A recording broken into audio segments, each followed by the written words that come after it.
We're playing catch up with American Fiction, starring Jeffrey Wright in one of the best performances you will see all year. It came out in limited release this past Friday, going wider next Friday, so hopefully it's near you soon. Alonso, please tell us about it. Just want to rub their noses in it. We love it. What? It is very, Black? Yes, that's it. I'm happy you said it and not me. This is a satirical comedy, which is a lot smarter than the first trailer would have you believe. And thankfully, they've now put out a second trailer that I think is more accurately a reflection of the movie. Jeffrey Wright stars as Thelonious, but everybody calls him Monk. He is a literature professor and a novelist, but his books are not particularly popular. And what is popular, he sees are Black writers writing about the Black experience in very sort of stereotyped ways. Yo, Sharonda, where you be going in a hurry like that? If and you gots to know, I was going to the pharmacy. And he one night decides to write exactly the book that the white publishing establishment wants, as a joke, thinking that they will understand that he is mocking them by submitting it. But no, it prompts a bidding war. Everybody wants this book. He has written it under a pseudonym, and everybody thinks that this pseudonym is a dangerous fugitive who is telling his story. Meanwhile, Monk is dealing with a lot of family drama. His mother, played by Leslie Uggams, is slipping into dementia. His sister is divorced. His brother also divorced and now gay, played by Tracee Ellis Ross and Sterling K. Brown. And as Thelonious, as Monk enters into a relationship with a new girlfriend played by Erika Alexander, the mounting tension of keeping his identity secret as the author of this book that is somehow now taking the world by storm, even though he meant it as a joke, begins to take its toll on him.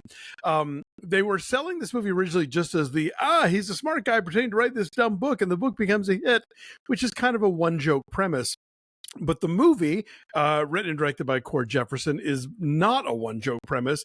It is a very deep character study about the complications of, being a Black intellectual, about family life, about all kinds of different things that are both specific and universal. And it's very funny.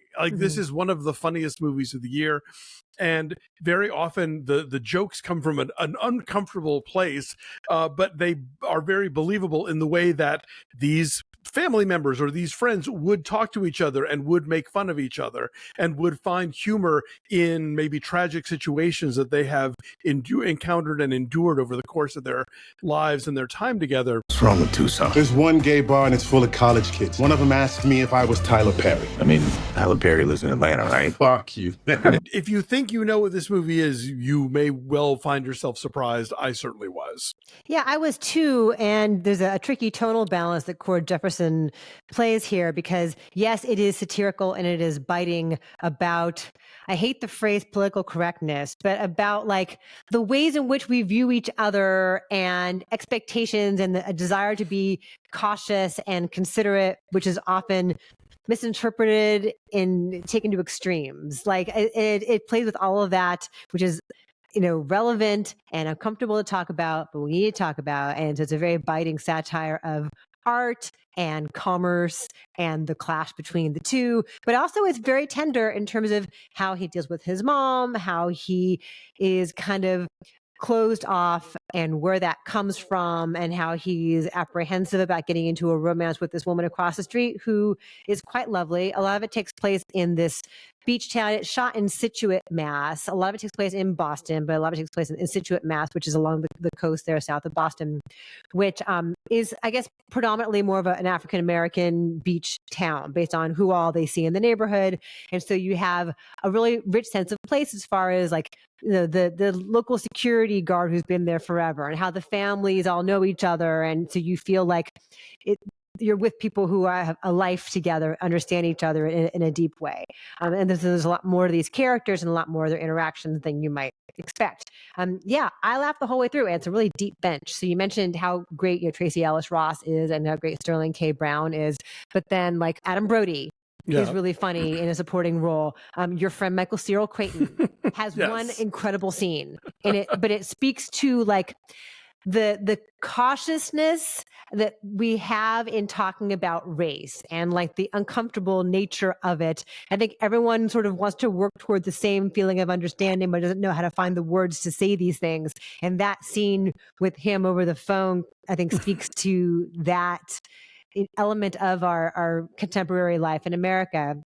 So yeah, it's really smart. That scene is with Miriam Shore, by the way, who's also terrific in this. And John Ortiz is great. Issa Rae has some very funny moments as a much more successful novelist who this in a dumber movie would have been set up as merely a figure to be mocked. But she has a confrontation later with Monk that kind of unpacks the complexities of this satire and what they're talking about and how they're talking about it. And the answers aren't as cut and dry or as pat or as easy as they might have been in a film that weren't as thoughtful as this and weren't as smart as this.